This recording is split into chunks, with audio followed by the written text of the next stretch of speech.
সরকারের পাওয়া 1,20,000 টাকা সাহায্যের সেই সাহায্যতে অল্প একটু মাত্র পুরো ঘরের কোনো কিছু করা সম্ভব হয়নি, শুধুমাত্র একটা ঘরই উনি ঠিক করতে পেরেছেন।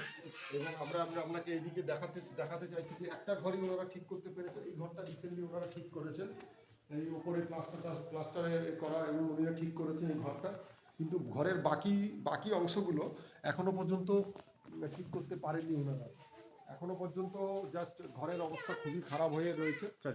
এদিকে আপনি দেখুন, এই ঘরে এখনো পর্যন্ত পোড়া মার্ক আপনারা দেখতে পাবেন, ঘরের পোড়া মার্ক আপনারা দেখতে পাবেন। এবং এই ঘরের দেখতে পাবেন এখনো পোড়া মার্ক রয়েছে, ঘরের এখনো কিছুই ঠিক হয়নি। ওনারা বলতে চাইছেন যে 1,20,000 টাকা যথেষ্ট নয়। दिस इज द यही घर का हालत है। आप देख सकते हो कि सरकार की तरफ से 1,20,000 रुपया दिया गया था, लेकिन वो इनफ नहीं है। ये दूसरे घर है, घर का हालत देख सकते हो। अभी भी जो वायलेंस का जो चिन्ह है वो अभी भी आपको दिखाई देंगे।